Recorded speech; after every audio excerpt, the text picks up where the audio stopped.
चलो, ये पता है कि कंप्यूटर्स बाइनरी पे वर्क करते हैं, है ना? तो समझना कि अपन ने कुछ प्रोग्राम लिखा, ठीक है? This is not a program and here it is a machine language, है ना? ये कौन सी लैंग्वेज है? ये 010101 ऐसे ऐसे। अब अपन कोई लैंग्वेज लिख रहे थे, है ना? तो अपन तो ऐसी लैंग्वेज लिखेंगे जो अपने समझ में आएगा, ऑब्वियसली, है ना? क्योंकि अगर प्रोग्राम में कोई समझ नहीं आएगा तो वो प्रोग्राम का फ़ायदा क्या? ठीक है? तो अपन जनरली इसको अपनी लैंग्वेज इंग्लिश में लिख रहे होंगे एंड कंप्यूटर को समझ आती है 0101, दैट इज बाइनरी, ठीक है? इंग्लिश और बाइनरी, इंग्लिश या फिर हाँ इनके वर्ड्स इंग्लिश में। चलो इतना समझ में आ जाए। तो there is a clear gap between a communication, क्योंकि अपनी लैंग्वेज अलग है, कंप्यूटर्स की लैंग्वेज अलग है ना? तो होता क्या है कि मान लो अगर तुम दोनों को कम्युनिकेट करना है या अपन दोनों को कम्युनिकेट करना है, आपकी कोई लैटिन लैंग्वेज है, सिंधी, और मेरे को सिंधी आती नहीं है और आप सिंधी में ही बोलोगे और मैं हिंदी में ही बोलूँगा, तो अपन दोनों कैसे कम्युनिकेट करेंगे? नहीं कर पाएंगे। ट्रांसलेटर, जैसे ये एक ट्रांसलेटर आई, इसने मेरे को बोला कि मेरे को हिंदी और सिंधी दोनों आती है, ये आपसे सुनेगी सिंधी, उसको हिंदी में कन्वर्ट करके मेरे को बता देगी, है ना? और मैं से जो हिंदी सुनेगी वो सिंधी में कन्वर्ट करके आपको बता देगी। फाइन। तो ऐसे ही अपन एक सॉफ्टवेयर डाउनलोड करते हैं जिसको मैं बोलता हूँ क्या? कंपाइलर। क्या? कंपाइलर। कंपाइलर क्या करता है? इधर से लैंग्वेज उठाता है, इसको देता है and compiler converts high level language to machine level language. Machine level language मतलब क्या? बाइनरी, है ना? और हाई लेवल लैंग्वेज मतलब क्या? जो भी जिस भी प्रोग्राम लिखना है, जैसे अपने को पाइथन पढ़ रहे हैं, पाइथन में लिखा, जावा में लिखा, सी++ में लिखा एंड सो ऑन, कोई भी programming language all comes under high level language, और ये binary is a machine level language, ठीक है? अब जब मेरा प्रोग्राम बाइनरी में कन्वर्ट हो गया, उसके बाद सिंपली मैं आउटपुट की तरफ और यहाँ से आउटपुट आया। तो फ्लो ऑफ एग्जीक्यूशन कैसा रहता है? जो भी हाई लेवल लैंग्वेज है इररिस्पेक्टिव ऑफ पाइथन में अलग होता है, पाइथन में कंपाइलर और एक और चीज़ होती है इंटरप्रेटर, दोनों का कॉम्बिनेशन होता है। अभी अपन ये समझ रहे हैं कि कंपाइलर या फिर एक ऐसा सॉफ्टवेयर अपने को डाउनलोड करना पड़ेगा जिसके हेल्प से मैं हाई लेवल लैंग्वेज को मशीन लेवल लैंग्वेज में ट्रांसलेट करूंगा and then this machine level language और से binary will come up as a output. समझ आ रहा है? कोई दिक्कत? पाइथन का थोड़ा वर्किंग अलग रहता है, वो मैं अभी बताऊंगा, लेकिन ये एक बेसिक वर्किंग रहता है। बाइनरी लैंग्वेज मतलब 0 1 0, है ना? इस टर्म ये जो भी कोडिंग लैंग्वेजेस रहेगी ये ऑब्वियसली ह्यूमन अंडरस्टैंडेबल रहेगी, ये हमेशा ह्यूमन अंडरस्टैंडेबल रहेगी। ऑब्वियस सा रीजन है, देखो यार, अब कोई भी लैंग्वेज तुम सीखोगे तो खुद को तो समझ में आएगी ना। बाइनरी का अपन जज नहीं कर सकते कि वो आया नहीं आया, बाकी मैं कन्वर्ट करना सिखाऊंगा, ठीक है? ये मशीन अंडरस्टैंडिंग,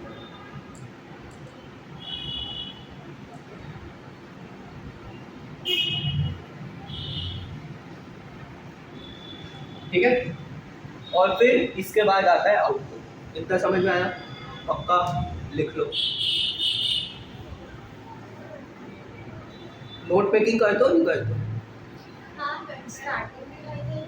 अरे नहीं, मैं तो बहुत नोट हैवी पढ़ाता हूँ पाइथन में। अच्छा, नहीं कॉपी भी लाई तू? सीरियसली रहे हो यार तुम लोग?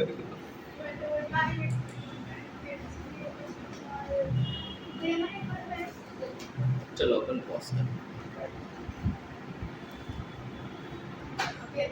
चलो, अब जो पाइथन प्रोग्राम्स होते हैं वो अकेले कंपाइलर पे डिपेंड नहीं करते, वो कंपाइलर एंड इंटरप्रेटर दोनों पर डिपेंड करते हैं। तो अभी अपन समझने जा रहे हैं कंपाइलर इंटरप्रेटर होता है। एकदम डाल देते कंपाइलर और दूसरी तरफ बना देते हैं, बहुत बढ़िया इंटरप्रेटर। चलो, मैंने बताया कि कंपाइलर सिमिलर ही होता है इंटरप्रेटर, दोनों का काम क्या है, हाई लेवल लैंग्वेज को मशीन लेवल लैंग्वेज में कन्वर्ट करना। दोनों का काम हाई लेवल लैंग्वेज को मशीन लेवल लैंग्वेज में कन्वर्ट करना। लेकिन दिक्कत ये होती है कि दोनों का तरीका अलग अलग है, दोनों का तरीका अलग अलग है। जैसे ये क्या करता है कंपाइलर, ये थोड़ा ना हब्सी काइंड ऑफ है, क्या है हब्सी, और ये एक बार में ऑल कोड एट वंस। अरे वो लोग नहीं होते जो एक बार में सारा खाना खा जाते हैं, तो कंपाइलर इज दैट हब्सी काइंड ऑफ अ गाय, है ना, जो एक बार में पूरा कोड कन्वर्ट करके मशीन लेवल लैंग्वेज को दे देता है ना। और मतलब जानवर आदमी है कौन, कंपाइलर। इंटरप्रेटर कौन है, इंसान, वो एक बार में एक ही कोड खाएगा और फिर नेक्स्ट कोड की तरफ जाएगा। इसका मतलब it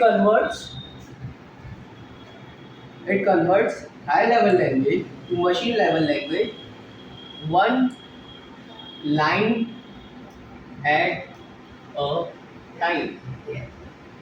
समझ में आ रहा है? नॉट लाइक दैट, जानवर और इंसान में फर्क बता रहा हूँ बेटा मैं, है ना। चलो,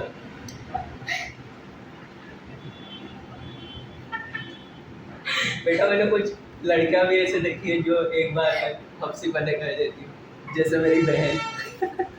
मेरी बहन भी हो तो नहीं, पर लड़कियां बहुत लिहाज से खाती हैं कंपेयर टू लड़के। अच्छा चलो आगे बढ़े, ये समझ में आया पक्का। All code at once and one line at a time, one line at a time, ठीक है, समझ में आ रहा है। अभी लिखने का समय दूंगा, ठीक है। ये क्या करता है, ये क्योंकि एक बार में सारा खाना खा रहा है, एक बार में पूरा प्रोग्राम को मशीन लेवल लैंग्वेज में कन्वर्ट कर दे रहा है, तो कंपाइलर यूजुअली फास्ट होगा ऑब्वियसली, है ना। और ये जो इंटरप्रेटर रहता है ये स्लो रहता है, ठीक है, ये फास्ट रहता है वो स्लो रहता है। अब मेरे को बताओ, ये फास्ट है लेकिन इफिशिएंट कौन होगा, इंटरप्रेटर, है ना। वो क्या होता है, पेट खराब नहीं होता है, ठीक है। ये जो इंटरप्रेटर रहेगा ये मोर एफिशिएंट रहेगा,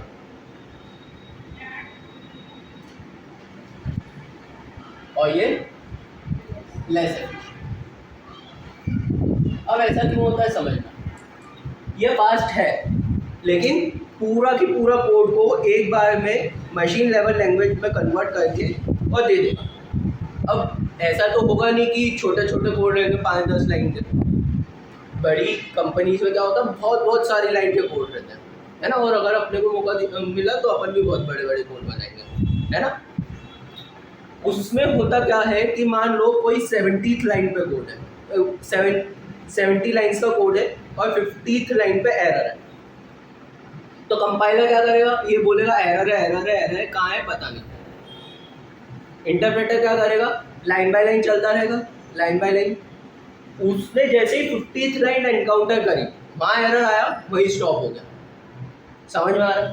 तो एक्चुअली ये स्लो तो है लेकिन मोर एफिशिएंट है in purpose of finding an error, लेकिन ये जो है ये फास्ट है लेकिन लेस एफिशिएंट।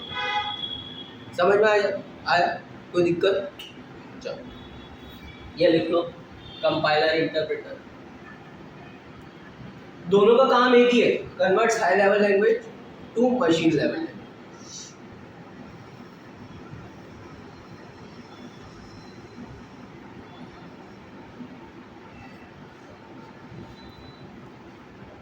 Good morning. इतना बड़ा बड़ा बनाओ। हेलो। सर कट चलो। करके डालना, ज़्यादा लंबे लंबे लेक्चर देखने में बोर होता है। 15-20 मिनट भाई एटलीस्ट होना चाहिए। अब समझते हैं पाइथन की मतलब पाइथन कैसे वर्क करता है। सर एक सजेशन दूँ, इसका जब फर्स्ट स्टार्ट किया लाइक इंट्रोडक्शन वगैरह बंद कर दो, दूसरा पाइथन का दूसरा वीडियो। तो ये चलो अब बात करते हैं पाइथन कैसे वर्क करता है। पाइथन कंपाइलर समझ में आया था, है ना। तो कंपाइलर के जैसे ही क्या था, इंटरप्रेटर भी था। ठीक है, कोई दिक्कत। अब देखो ये क्या करता है, ये कंपाइलर का या इंटरप्रेटर का दोनों पे वर्क करता है और किसी एक पे भी हेवीली डिपेंड नहीं करता। ये क्या करता है, ये मतलब पाइथन प्रोग्राम को कन्वर्ट करेगा, इसमें एक इंटरमीडिएट स्टेज होती है जिसको बोलता हूँ मैं बाइट कोड। क्या बोलता हूँ, बाइट कोड। पहले कन्वर्जन किसका होता है, प्रोग्राम टू बाइट कोड। और ये किसकी रिस्पॉन्सिबिलिटी होती है, ये रिस्पॉन्सिबिलिटी होती है कंपाइलर। किसकी, कंपाइलर। अब ये बाइट कोड जरूरी क्यों होता है, एक्चुअली ये बाइट कोड का सबसे मेन जो एडवांटेज होता है, ये होता है प्लेटफॉर्म इंडिपेंडेंट। क्या होता है बेटा, प्लेटफॉर्म इंडिपेंडेंट। अब ये जो प्लेटफॉर्म इंडिपेंडेंसी वाली कंडीशन है, ये क्या होता है कि समझना, तुम्हारे पास मैक ओएस है ना, तुम उस पर पाइथन टाइप कर रहे हो, मेरे पास विंडोज है, मैं उस पर पाइथन टाइप कर रहा हूँ। तो होता क्या है कि अगर मेरे पास ये जो भी पाइथन का सॉफ्टवेयर अपन डाउनलोड कर रहे हो वो दोनों में डाउनलोडेड है, और आपने मेरे को एक्चुअल प्रोग्राम नहीं दिया, आपने मेरे को क्या दिया, बाइट कोड दिया, मतलब intermediate stage of a Python programme वो दिया। तो वो प्लेटफॉर्म इंडिपेंडेंट रहेगा, वो आपके मैक ओएस पे भी चल जाएगा और मेरे विंडोज़ पर भी चल जाएगा। गिवन जो भी मैं सॉफ्टवेयर डाउनलोड करूँ, जो कॉम्बिनेशन कंपाइलर इंटरप्रेटर दोनों का होगा, वो मेरे पास प्रेजेंट रहना चाहिए। अब अगर सॉफ्टवेयर ही नहीं रहेगा तो कैसे चलेगा बेटा, दोनों में अगर सॉफ्टवेयर है पाइथन का तो बाइट कोड प्लेटफॉर्म इंडिपेंडेंट हो जाएगा। उसको ये नहीं फर्क पड़ेगा कि एनवायरनमेंट मेरा मैक का है कि विंडोज़ का है कि लिनक्स वगैरह जितने भी ऑपरेटिंग सिस्टम है उसका। समझ में आया, कोई दिक्कत। तो ये बाइट कोड क्या फैसिलिटी देता है मेरे को, प्लेटफॉर्म इंडिपेंडेंसी। ठीक है, आगे बढ़ते हैं। और फिर ये बाइट कोड कन्वर्ट होता है, कैसे कन्वर्ट होगा, लाइन बाय लाइन। और वो लाइन बाय लाइन कन्वर्जन कौन करेगा, इंटरप्रेटर। ठीक है, वो लाइन बाय लाइन कन्वर्जन कौन करेगा, इंटरप्रेटर। तो समझ में आया क्या करा पाइथन ने, एक्चुअली दोनों के जो मेन फीचर्स थे वो उठा लिए। मतलब मैंने लिखवाया था कंपाइलर क्या करेगा, फास्ट कन्वर्ट कर देगा, तो उसने फास्ट कन्वर्ट कर दिया किसमें, बाइट कोड। एक बार में पूरा उठा के बाइट कोड में कन्वर्ट कर दिया। तो कंपाइलर का फीचर क्या उठा लिया, एक बार में पूरा कन्वर्जन और फास्ट कर दिया उसको। इंटरप्रेटर का क्या फीचर उठाया कि इस बाइट कोड को उसने कन्वर्ट करा लाइन बाय लाइन, और कहीं भी एरर आई तो उसको रिजॉल्व कर दिया। ठीक है, तो नहीं, बाइट कोड एक्चुअली ये पाइथन का ही एक ऐसा वर्जन रहेगा जो अपने को समझ नहीं आएगा। जैसे बैकएंड में क्या होता है कि कोई भी आपने वेरिएबल बनाया, मतलब एक वेरिएबल बनाया, तो कंपाइलर या इंटरप्रेटर ऐसा करेगा कि उस वेरिएबल को नाम दे देगा। जैसे जावा में क्या होता है, जावा में भी ये बाइट कोड बनता है क्लास नाम का, तो वो वेरिएबल को क्या नाम देता है, var1 var2 var3 var4। Even तो अपन ने वेरिएबल के नाम दिए होंगे ABCDEFGH, तो क्या होगा, लेकिन जो बाइट कोड बनेगा वो कैसा बनेगा, var0 var1 var2 var3। तो ये अपने आप में कुछ कन्वर्जन कर देता है, लेकिन not the binary. Somewhere in intermediate stage. ठीक है, समझ में आ रहा है? तो इसका क्या फीचर था, फास्ट कंपाइलेशन, और इसका क्या फीचर था, एफिशिएंट। तो दोनों के फीचर्स को कंबाइन करके पाइथन वर्क करता है। समझ में आया? ये लिख लो।